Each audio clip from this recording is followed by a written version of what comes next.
स्वागत है आप सभी का इस नए लेक्चर में। तो इस लेक्चर में हम देखेंगे 3.5 चल रहा है हमारा IS specification regarding spacing, cover, minimum reinforcement, effective span in beam. ये सभी चीज़ें इस लेक्चर में हम कवर करेंगे। तो इस पॉइंट पर क्वेश्चन किस प्रकार से आते हैं वो देखेंगे हम सबसे पहले। तो सबसे पहला question, state the meaning of nominal cover. Means nominal cover किसे कहते हैं वो आपको लिखना पड़ेगा।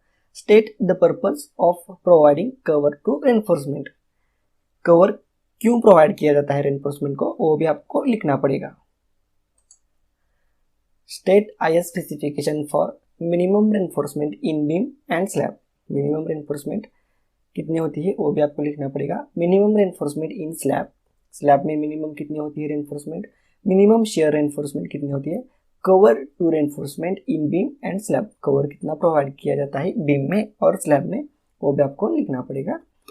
तो चलो शुरू करते हैं। हमारा सबसे पहला पॉइंट हम चालू करेंगे spacing of reinforcement. Spacing of reinforcement, तो ये जो पॉइंट है ये IS कोड में भी गिवन दिया है। पेज नंबर 45 IS 456/2000, ये आपको पेज नंबर 45 पर मिल जाएगा। मैं आपको दिखाता हूँ। सबसे पहले ये आप देख सकते हो पेज नंबर 45 पर यहाँ पर दिया है minimum distance between the bar, spacing of the reinforcement spaces. यहाँ पर आप देख सकते हो 26.3 पर स्पेसिंग ऑफ रेनफोर्समेंट यहाँ पर दिया है IS कोड में पेज नंबर 45 पर। Minimum distance between individual bars, ये सब कुछ यहाँ पर डाटा गिवन दिया है। तो आप देख सकते हो बार में मिनिमम डिस्टेंस कितना होना चाहिए। यहाँ पर भी आप ये पढ़ भी सकते हो IS कोड ओपन करके, और यहाँ का ही डाटा मैंने यहाँ पर नोट्स में निकाला है। तो चलो लेक्चर को शुरुआत करते हैं।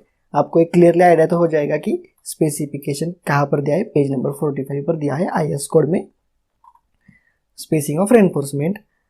तो चलो लेक्चर देखते हैं हम। Spacing of reinforcement, page number तो देखा हमने 45। Minimum horizontal distance between individual bars.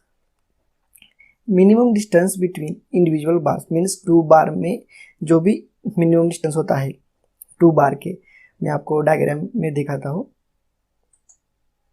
मान लो आपका यह एक बीम है और स्लैब है, और जो यहाँ पर आपने रेनफोर्समेंट प्रोवाइड की है ये आप मान लो 2 बार से यहाँ पर। तो ये दो जो बार है यहाँ पर एक है और यहाँ पर एक है, इन दोनों बार में कितना डिस्टेंस होना चाहिए, मिनिमम कितना डिस्टेंस होना चाहिए वो हम देखेंगे। तो the following condition shall be applied, ये नीचे दी हुई कंडीशन अप्लाई होती है। ये आपको IS कोड में भी मिल जाएगा पेज नंबर 45 पर। The horizontal distance between two parallel main reinforcement bars not less than the greatest of the following. इन तीनों में से जो भी मैक्सिमम आएगी, जो भी ज़्यादा आएगी, उससे कम नहीं होना चाहिए डिस्टेंस टू बार में। तो सबसे पहली कंडीशन क्या है, diameter of bar if diameters are equal. Means हमने एक ही बार 2 बार्स अगर हमने यूज़ किए होंगे और वो डायमीटर्स, दोनों बार का भी डायमीटर सेम है, तो आपको वो जो बार का डायमीटर होता है वो लेना पड़ेगा। Diameter of bar if diameters are equal. Diameter of largest bar if diameters are unequal. Means अपने 2 अलग अलग डायमीटर के बार यूज़ किए होंगे बीम में या स्लैब में, कहाँ पर भी यूज़ करो आप। अगर उसमें जो ज़्यादा डायमीटर का बार है उससे वो आपको लेना पड़ेगा यहाँ पर। Diameter of largest bar if diameters are unequal. 5 mm more than that nominal size of aggregate. Means हम जब भी कास्टिंग करते हैं तो साइज ऑफ एग्रीगेट हम कितना यूज़ करते हैं, मैक्सिमम जनरली 20 mm हम यूज़ करते हैं कास्टिंग के समय।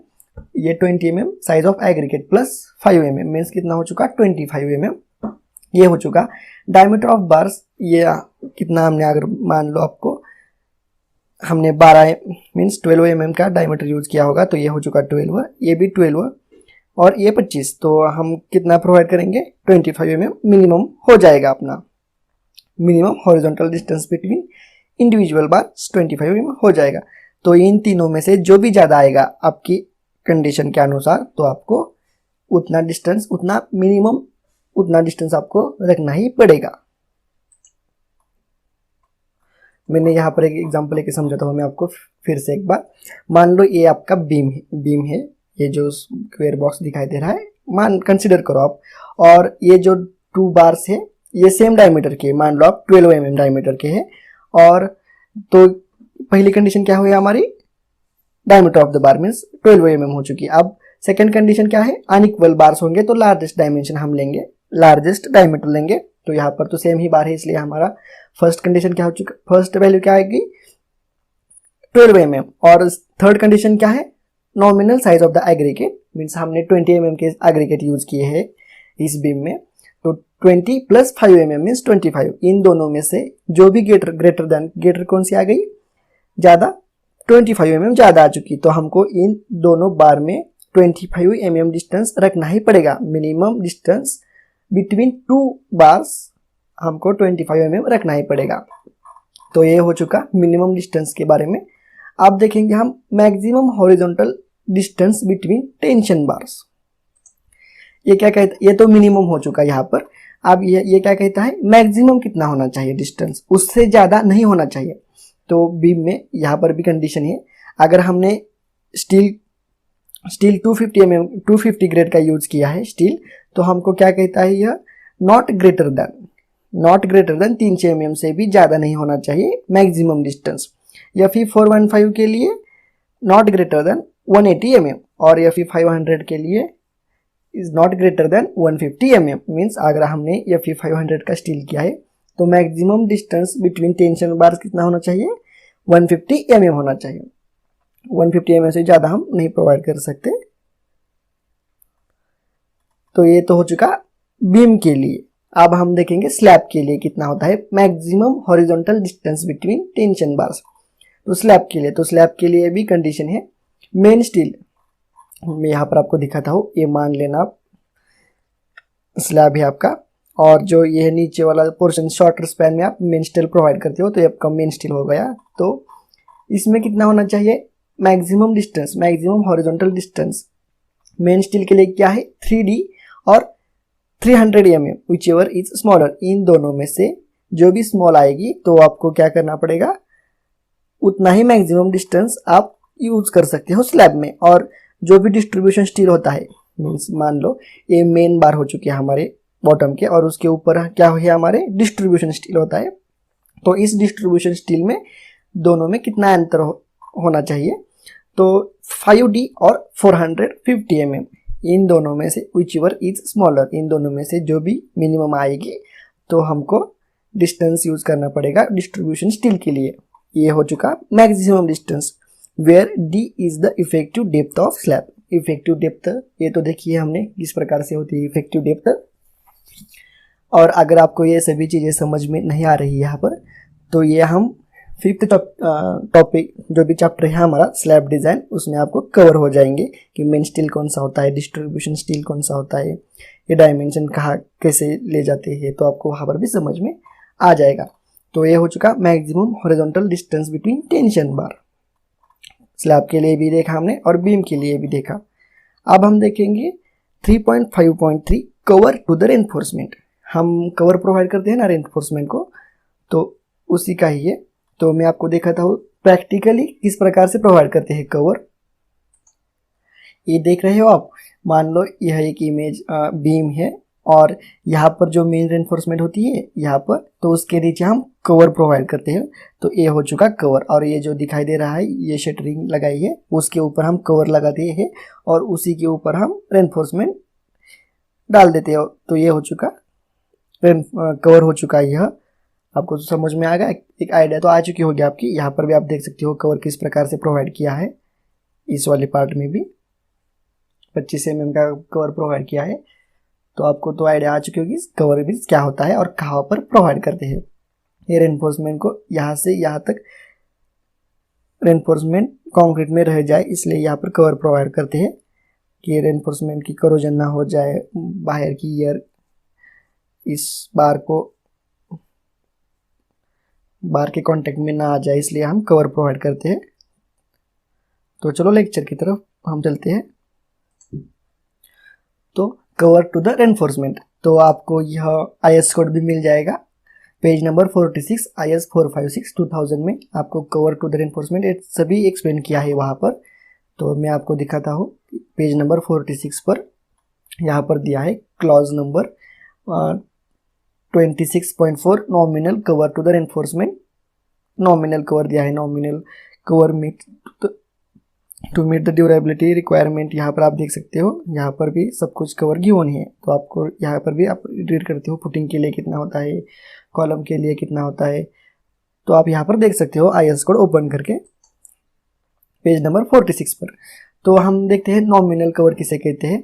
Nominal cover is defined as the distance measured from the concrete surface, distance measured from the concrete surface without taking plaster or other decorative finishes to the nearest surface of the reinforcing bars। Means आपको समझ में आएगा। मान लो यह एक slab लिया है, और कोई भी आप कंसिडर करो, स्लैब कंसिडर करो या बीम कंसिडर करो। तो यहाँ पर जो ये मान लो यहाँ पर मैंने कंक्रीट ही पूरा का पूरा, और हम प्लास्टर कहाँ प्रोवाइड करते हैं, कंक्रीट के ऊपर। मान लो यहाँ तक हमारा प्लास्टर है।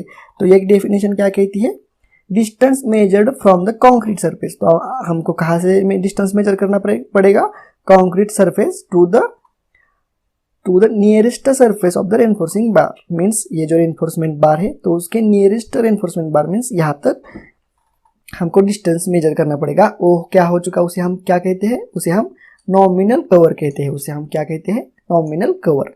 आपको समझ में आया नॉमिनल कवर मीन्स क्या होता है। तो नॉमिनल कवर को ही हम क्या कहते हैं, कंक्रीट कवर भी उसे कहा जाता है। ये बहुत बार हम अलग अलग वर्ड भी यूज करते हैं। नॉमिनल कवर को ही हम कंक्रीट कवर भी कहते हैं, और उसे ही हम नॉमिनल कवर को ही हम क्लियर कवर भी कहते हैं। साइड पर हम उसे क्लियर कवर भी कहते हैं, कंक्रीट कवर भी कहते हैं। तो आप कंफ्यूज मत हो जाएगा। तो ये हो चुका nominal cover means surface, concrete surface से nearest the face of the reinforcement means यहाँ तक। ये हो चुका हमारा नॉमिनल कवर। अब हम इफेक्टिव क्लियर कवर कैसे निकालेंगे। हमको तो इफेक्टिव क्लियर कवर, हम जब भी प्रॉब्लम सॉल्व करते हैं तब हम इफेक्टिव डेप्थ लेते हैं। Means top most concrete surface से हम रेनफोर्समेंट के सेंटर तक हम इफेक्टिव डेप्थ लेते हैं, और यहाँ से यहाँ तक कितना हो चुका हमारा इफेक्टिव क्लियर कवर हो चुका। तो उसके लिए हम क्या करेंगे, nominal cover, effective clear cover is equal to nominal cover means यहाँ से यहाँ तक का distance plus diameter of the bar, plus जो भी होता है उसे हम डिवाइड करते हैं 0.5 into diameter of the bar. Means जितनी भी डायमीटर ऑफ बार है, हमने मान लो आप 12 mm का डायमीटर ऑफ बार लिया है हमने, तो हमको क्या हो चुका है 6 mm। मीन्स हमको क्या मिल जाएगी, इफेक्टिव क्लियर कवर मिल जाएगा। Nominal cover plus 0.5 into diameter of bar means half of the diameter bar हमको लेना पड़ेगा यहाँ से यहाँ तक। तो ये हमको क्या मिल जाएगा, इफेक्टिव क्लियर कवर हमको मिल जाएगा। ये तो समझ में आया। कवर देख रहे हैं हम, तो सबसे पहले हमने नॉमिनल कवर देखा। नॉमिनल कवर हमको IS कोड में गिवन होता है कंडीशन के अनुसार। और अब हम इफेक्टिव क्लियर कवर कैसे निकालेंगे, nominal cover plus half of the diameter of the बार। जो भी हमने बार का डायमीटर यूज किया है तो उसको हमको हाफ या आप 0.5 से भी उसे मल्टीप्लाई कर सकते हो। तो टोटल डेप्थ निकालने के लिए हमको क्या करना पड़ेगा, ये effective depth plus effective clear cover करने से हमको टोटल डेप्थ डी, हमको कैपिटल डी मिल जाएगा। तो अब हम देखेंगे कि कितना होता है नॉमिनल कवर और बीम के लिए। तो बीम के लिए ड्राई क्लीमेट अगर होगा आपका, तो हम जनरली यूज करते हैं 25 mm का नॉमिनल कवर ही लेते हैं। और सी साइड लोकेशन होगा आपकी, अगर जो भी आप कंस्ट्रक्शन कर रहे हो अगर सी साइड पर होगा वो, यानी कि समुद्र के किनारे अगर आपका लोकेशन है, तो आप वहाँ पर 40 mm भी यूज कर सकते हो। जनरली हम ये क्या है, हमारा नॉमिनल कवर है। अब इफ जनरली जब भी हम कैलकुलेशन करते हैं, जब भी हम डिज़ाइन करते हैं, तो हम इस नॉमिनल कवर को ही जनरली बोल रहा हूँ मैं, आप परफेक्ट मत मान देना। इस नॉमिनल कवर को ही हम इफेक्टिव कवर कंसिडर करते हैं और प्रॉब्लम सॉल्व करते हैं। क्योंकि ये जो बार का डायमीटर हम लेते हैं तो वो कितना होता है 12 mm, तो उसके हाफ कितना हो चुका है 6 mm। 6 + 25 कितना हो चुका है 31 mm। तो 5 mm 6 mm से इतना कुछ ज़्यादा फर्क नहीं पड़ता है, इसलिए हम सीधा एज्यूम ही करते हैं कि इफेक्टिव क्लियर कवर ही हम 25 mm एज्यूम करते हैं। तो आपकी मर्जी, आप कितना भी लेना चाहो ले सकते हो। बीम के लिए 25 से 35 तक आप रख सकते हो कवर। तो ये तो हो चुका बीम के लिए। अब हम देखेंगे स्लैब के लिए। तो IS कोड में यह टेबल की होने टेबल नंबर 16 पर nominal cover to meet the durability requirement, यहाँ पर स्लैब के लिए कवर दिया है। तो एक्सपोजर कंडीशन दिया है यहाँ पर, अगर माइल्ड कंडीशन होगी तो आप 20 mm रख सकते हो। मॉडरेट कंडीशन होगी आपकी तो आप 30 mm यूज़ कर सकते हो। सीवर के लिए 45, वेरी सीवर हो गई तो 50 mm भी आप रख सकते हो। और एक्सट्रीम कंडीशन पर आपको 75 mm यूज़ करना पड़ेगा स्लैब के लिए। यहाँ पर नोट्स भी दिए हैं यहाँ पर, for main reinforcement up to 12 mm diameter of bar for mild exposure the nominal cover may be reduced by 5 mm। आपको तो ये समझ में आया। अगर हमने 12 mm तक डायमीटर ऑफ बार यूज़ किया है तो हम उसमें रिड्यूस कर सकते हैं 5 mm।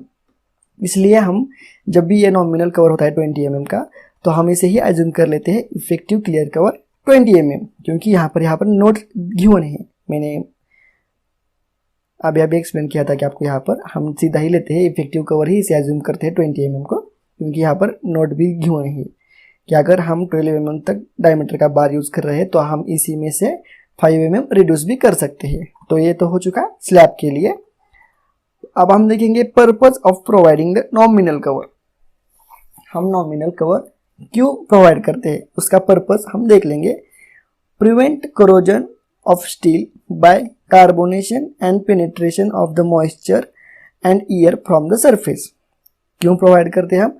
वो जो स्टील बार होता है उसका करोजन न होने के लिए हम स्टील प्रोवाइड करते हैं। और पेनिट्रेशन ऑफ द मॉइस्चर की कंक्रीट सरफेस पर अगर मॉइस्चर भी रेनफोर्समेंट तक न जाए इसलिए हम कवर प्रोवाइड करते हैं। और ईयर का कांटेक्ट न हो, रेनफोर्समेंट और ईयर का कांटेक्ट न हो इसलिए हम नॉमिनल कवर प्रोवाइड करते हैं। Give the reinforcing bars the necessary amendment to the stressed without slipping. Means क्या होता है, अगर हमने कवर प्रोवाइड नहीं किया तो रेनफोर्समेंट ओपन ही रह जाएंगे और उसको ग्रिप नहीं मिलेगी, तो वो स्लिप न हो जाए। जो भी हमने रेनफोर्समेंट प्रोवाइड किया है उस पर जब भी टेंशन आता है तो वो स्लिप न हो, इसलिए हम नॉमिनल कवर प्रोवाइड करते हैं। नॉमिनल कवर हम प्रोवाइड करते हैं, कवर हम प्रोवाइड करते हैं। तो हो चुका पर्पस हो चुका। अब हम देखेंगे ओवरऑल डेप्थ कैसे निकाली जाती है। Overall depth shall be calculated by adding half of the diameter and the minimum cover to the effective depth. तो ओवरऑल डेप्थ मीन्स मैंने यहाँ पर भी एक्सप्लेन किया था आपको। ओवरऑल डेप्थ हम कैसे निकालते हैं, इफेक्टिव डेप्थ मीन्स AD हो चुका plus diameter of the bar, half of the diameter of the बार और नॉमिनल कवर हमको करने से हमको क्या मिल जाएगी, टोटल डेप्थ मिल जाएगी। और आप ऐसे भी कर सकते हो, effective depth plus effective cover आप ऐड करोगे उसमें तो भी आपको ओवरऑल डेप्थ मिल जाएगी। इफेक्टिव कवर मीन्स क्या होता है, nominal cover plus half of the diameter. यहाँ पर भी मैंने फॉर्मूला गिवन दिया है, effective cover is equal to nominal cover plus half of the diameter of the bar. तो इस लेक्चर में बस इतना ही, आगे के लेक्चर में हम नेक्स्ट पॉइंट लेंगे।